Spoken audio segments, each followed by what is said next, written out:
Want to look like Caleb Dressel or Katie Ledecky? Well, it will take years of dedication, but can you get there with purely just swim training, or do you need to go to the gym? Well, I think we all know that these top-level Olympic swimmers are using a structured gym workout alongside hours spent in the pool. But can us mere mortals build muscle purely from swimming?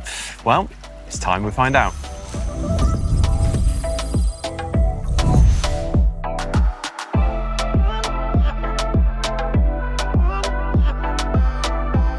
Apparently, there is evidence out there that you can get ripped from swimming alone. I mean, I need to know how, because it hasn't worked for me yet, but maybe I could just ask Mark. Yeah, as you can see, I am absolutely stacked.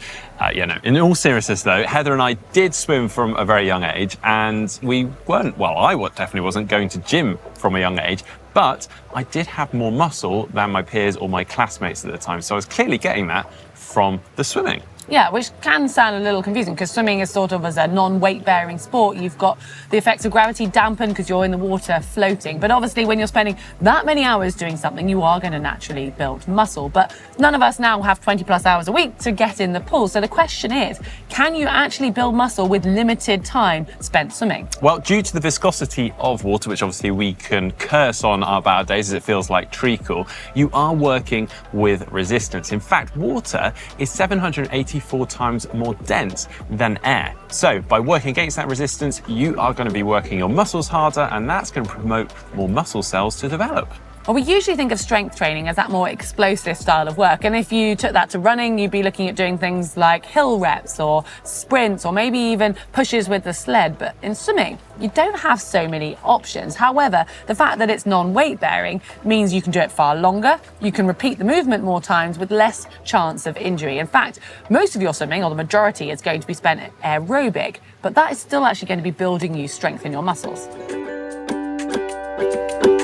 Now, most people who swim do so to improve their fitness, their conditioning, or perhaps their swim efficiency and speed.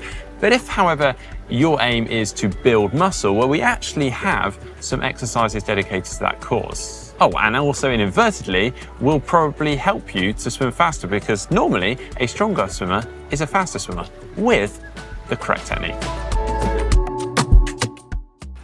We often think of swimming as just building upper body muscles, but with this drill, you can certainly be working your leg muscles too. So you're going to take a kickboard, and instead of having it horizontal on the water like you would do normally for kick, you're going to have it vertical. So it's like a board upright in front of you, holding it either side, and you're going to place it so the board is half in the water, half out. So it's basically like a piece of resistance in front of you. Then you're going to push off the wall, keeping it in this position with your arms locked out in front, and you're going to kick as hard as you can to the other end of the length. If you can do 2 lengths at once, then great, but you're probably going to find you're feeling pretty fatigued after this. Well, you can then mix it up by doing a bit of kick, by putting the kickboard flat on the water, and you'll be amazed at suddenly how strong you feel and how fast and easy it feels kicking that way. Now, this drill is really going to work those glutes, your hip flexors, and get your hamstrings firing too. You can also isolate your arms by doing some pull work, which is obviously going to work your upper body. To do this, you want to eliminate the legs by popping a pull buoy between your legs. This is obviously going to work by having that between your legs. You're not going to be able to kick your legs, but it also is buoyant. It's going to help to keep the legs afloat. You can also be a little bit more strict by putting a band around your ankles if you have a tendency to flutter your ankles or your legs whilst you have one of these in. And for many people, that is probably going to be enough. You're going to feel quite a burn in your upper body. But for those experienced swimmers who are probably a little bit more conditioned, you can also add some paddles into the mix. This is obviously increasing the surface area of your hands, so you're going to feel more force and load through your arms and your upper body. With that, you're probably going to struggle to get your heart rate as high as you normally would when swimming, but you're definitely going to feel it in your upper body. As of anything though, build this up gradually. You're putting a significant load through your upper body, so you want to build this up gradually so that you're not overdoing things and the risk of injury in your shoulders. Another leg dominant exercise that involves kick, but this is a bit different as you're not actually going to be moving. So you need to find an area in the pool that's deep enough that you can't touch the bottom. Fins are optional for this one, and they will actually add a bit more resistance. They'll get your legs working harder. And the idea is you're going to be upright, so vertical, cross your arms over your chest, and then from there you're going to kick as hard as you can, trying to drive your body up so as far out of the water as possible for 20 seconds all out. Then just take a rest by holding the lane rope or sculling for a little bit. 10 seconds rest, another 20 seconds all out, and repeat that. So you do 3 lots of 20 seconds, have a little bit of a longer rest up to a minute, and do the whole thing 3 times through, so 3 sets of this. Now, depending on your pool deck, this is a slight alternative to those swim stroke gym exercises. Now, have you ever watched those top level swimmers gracefully leap out of the swimming pool? Well, here is your chance to replicate them and also inadvertently get a good glutes, core, quads and upper body workout. You'll need a water level or pool edge that's not too high and you can get out onto. Sink down to the bottom unless too deep, push off with your legs and then place your hands on the top of the wall and pull your body up and bring your feet through to land. Do a few of these in a row and you'll feel the burn. Or you can take it up another level and don't go down to the bottom at all and literally just use your upper body. We've talked about the resistance that you feel in the water, where you can actually add to that resistance to make your muscles work harder. There's something called a parachute, which is, as it sounds, but just much smaller, a kind of small piece of fabric in a parachute shape that you attach around your waist and on a cord, and it drags behind you. And it might look an insignificant size, but once you use it, you will certainly notice that drag and feel the resistance, trust me. You could also improvise on something similar by using a baggy pair of shorts or piece of clothing tied around your waist that just adds to that extra resistance or drag through the water.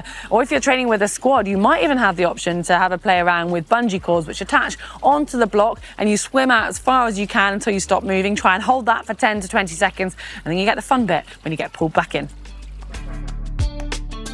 Have you ever tried to do a length or more of dolphin kick? If so, well, you've probably felt that burn in your core.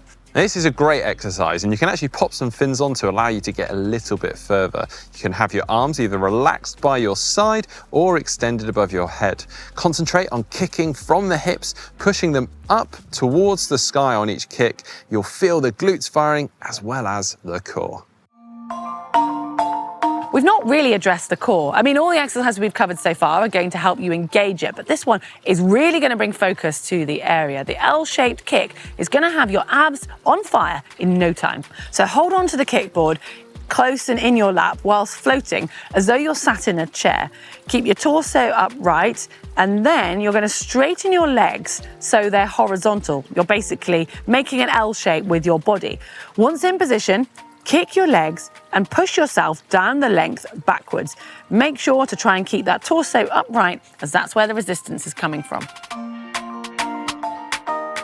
Now, this one's similar to the upright kick, but now we are working the upper body. You can still kick very gently just to keep yourself afloat, but we're now obviously focusing on the upper body by sculling. Now, you want to have the hands and arms just below the surface level of the water, and we're going to move them from side to side in a sculling action. You're really trying to catch and move the water. If you can, you're going to try and even get your sternum out of the water. We're going to try and do this for 15 to 20 seconds, and then you can pause, just keep your legs kicking, stay in that upright position, and then repeat for another 15 to 20 seconds. Do that 5 times through, and then you can have a nice big rest, and then if you can, do that all twice through.